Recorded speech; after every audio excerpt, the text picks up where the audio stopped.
The best of the week on Relevant Radio. Now, Lent can be a beautiful season, but for some moms, can also feel like one more thing to get right between kids and work and noise and feeling exhausted. The idea of extra prayer or quiet time can feel almost unrealistic. So what does a realistic Lent look like for mothers? One that lets go of perfection and invites God into the chaos.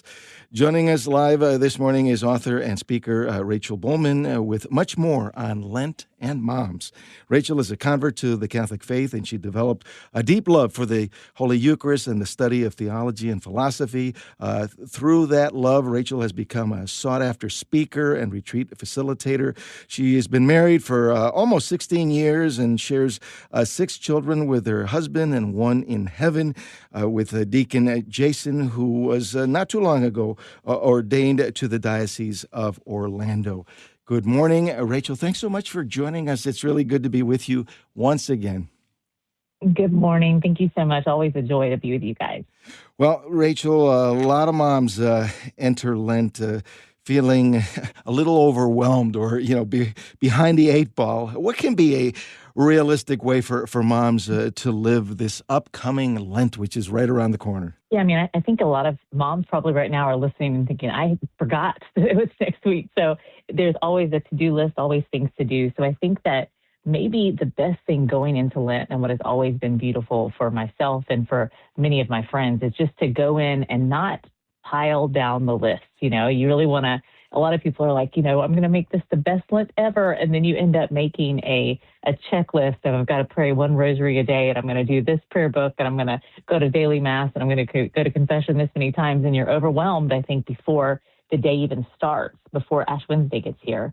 And so really, I think if you start small, then you're able to really build off of that. Your life right now, especially if you're a young mom or you're in the midst of teenagers that have to go everywhere and don't quite drive yet, or if you're staying up night waiting for the teenagers to get home, you are already in this midst of suffering. This does not mean that I'm giving you a free pass to not do anything for Lent, but I'm saying that we have to kind of start within our own reality and with what's practical and what God is asking us to do. And so I think even just a little bit of silence to start off, I want to start my morning off and get up maybe 10 minutes earlier and spend that time with the Lord. That's a realistic thing to start out with. Oh, that's a beautiful thing. And that's obviously applies to mom, but as a dad, that hits home as well. And so I want to bring in our resident mom, Sarah, who is listening intently. Yeah, start small. I like that. And you were like, most moms don't even know that Ash Wednesday is coming up. Yeah, usually I remember on Fat Tuesday.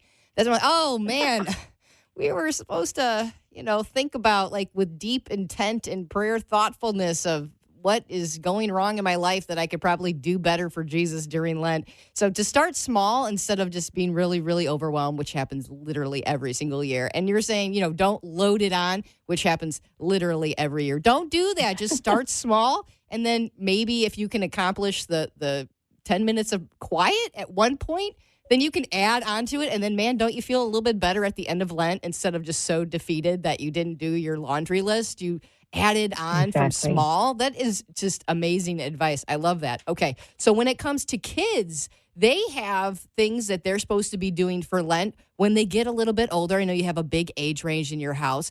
They're kind of coming up with those things themselves. It's not just mom saying, hey, this is what we're doing as a family.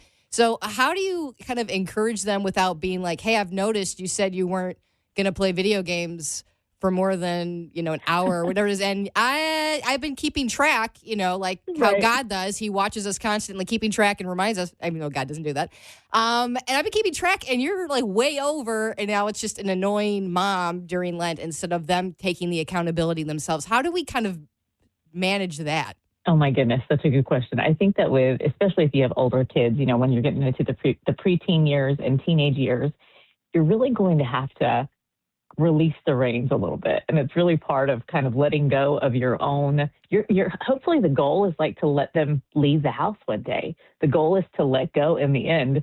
And so perhaps during Lent, maybe part of your devotion could be praying for their devotion and your ability to just let them fail and to love them back into it. I think there was actually a couple of months ago that my boys did the same thing. They were like, we're gonna not play video games during Lent. And so they played video games on Sunday. I know that's a very controversial thing. I'm so sorry if that kind of makes you upset at me this morning, but they were playing on Sundays and they were very good about remembering.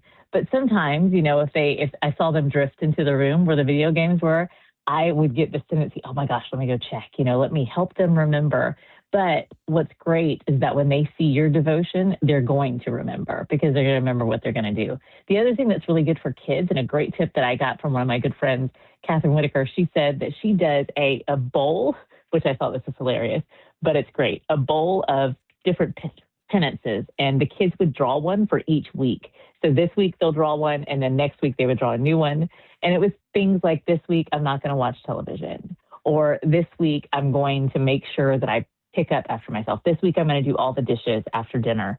And so it was this really beautiful way to kind of keep it exciting for the kids that are younger, but also keep them engaged. I like that. It just is no tradesies. You can't go back into the Right. bowl and look for the one watch TV all week. It's not going to be in the bowl, Exactly. so don't go look for it.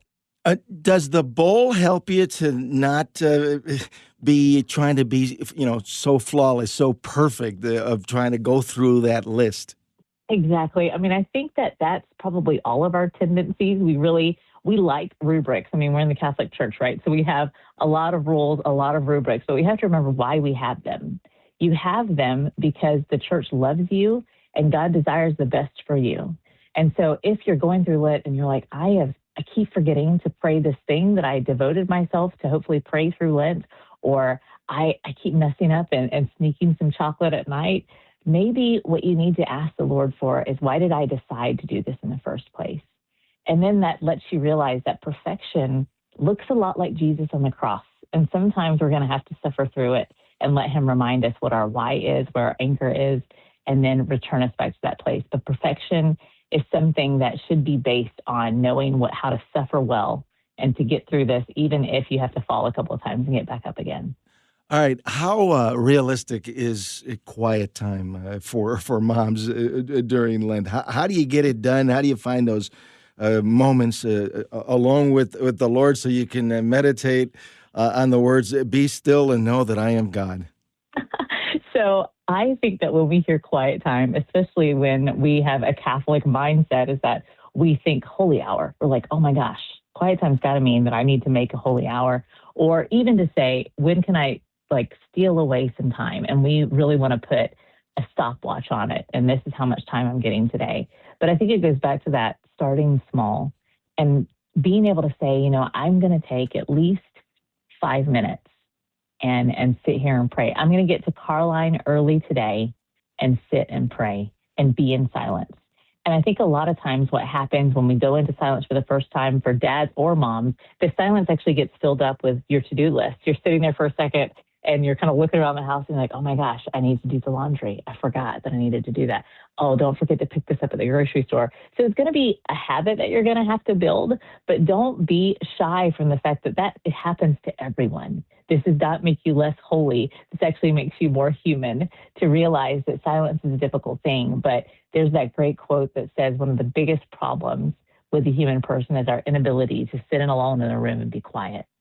And that's really where saints are made. And so start small, make it a minute, then keep going until you get to 5.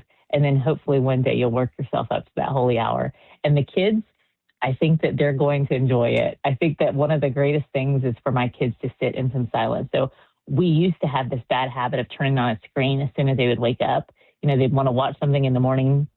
And slowly we started to do away with that. And now that's not the first inclination when they wake up. And so again, it's a habit. It's something that has to be built.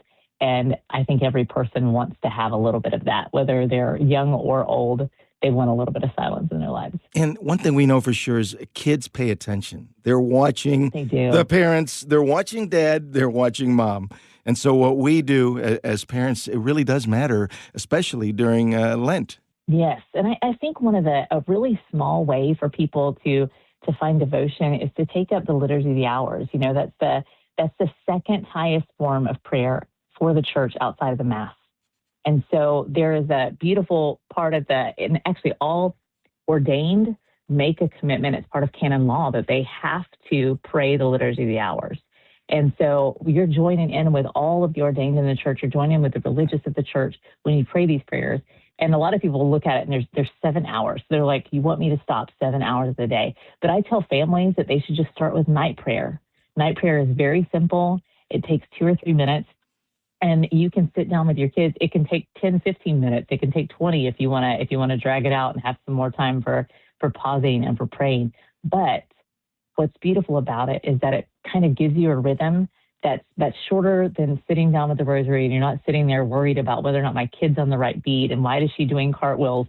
And instead, it's at the end of the day, it's a way to gather the day together and something a little bit beyond our good night prayers that kind of brings us together with the official prayer of the church. And of course, as the wife of a deacon, you've come to appreciate that disciplined praying of the Liturgy of the Hours. Final moments, a thought on praying the morning offering to kind of set the tone for the day. And that's not just for Lent, that's actually all year round. Yes. I mean, and the church does a really beautiful job of providing great apostolates to give that to us. You know, there's the Magnificat and all. There's no way to start your day off other than to give it to the Lord. And if that's going to be a small thing of today, I'm surrendering this to you, is beautiful. But you also have the ability to sit down and just offer it up. Everything today, Lord, let me not ask for perfection. Let me ask for progress. Let me just grow closer to you. And being able to do that first thing in the morning, there's no other way to start, in my opinion. That was the Best of the Week on Relevant Radio. The best way to listen to the Best of the Week is on the Relevant Radio app. Free and always free. Download and share the #1 free Catholic app today in the App Store.